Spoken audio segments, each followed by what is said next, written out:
fun to watch some football, huh? The Vikings move the ball up. Who is your favorite wide receiver that you played with? Who's ever open? To many of us, it's a sport. Got to throw the ball faster. What did you say? Within 2 seconds, you got to dump the ball? 2.5. To Tommy Kramer, football was and is his life. Throughout his time as a Viking, 2-minute Tommy Kramer became known for his clutch late-game performances, starting with this one in one of his first big games in '77. Bud starts walking up. Kramer, get in there. In the last 8 minutes, we had 3 touchdowns. 3 touchdowns in 8 minutes? Yeah. And who could forget the miracle at the Met? Tommy's pass to Ahmad Rashad won them the Central Division title in 1980. He threw for 456 yards that day. How far could you throw the ball? 65. He was a Pro Bowl quarterback in '86, the same season that he had one of his favorite games against Green Bay. You don't really hate them, but you just don't like them. The Packers? Yeah. All these years later? Yeah. Tommy threw 4 touchdowns in the first quarter, scoring 2 more by the end of the game. And I was a gunslinger. A gunslinger playing in the heyday of the NFL. The hits were hard, and the long-term effects of them were unknown. To Tommy's surprise, he was diagnosed with dementia in 2023. Doctors told him he likely suffered 14 concussions. I just say, hey, whatever it is, I'm still here. You feel fine? Yeah.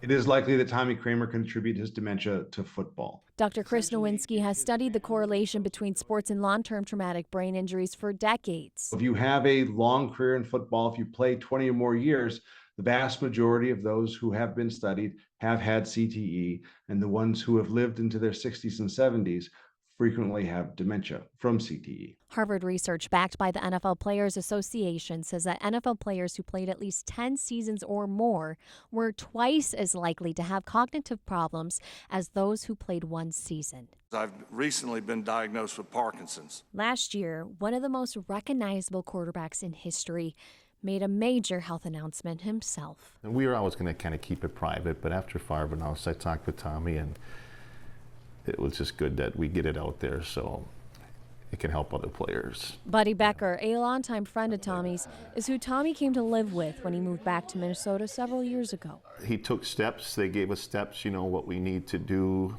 and he stopped drinking, which was big. That's really helped. A battle that spanned most of his life. Tommy's been sober for more than a year.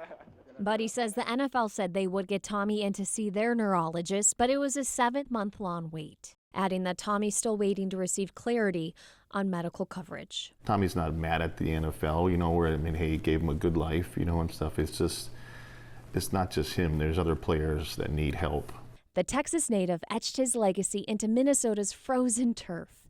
And while his body bears the weight of those Sunday wars, behind his eyes, a familiar feeling of a perfect spiral and cheers from the crowd.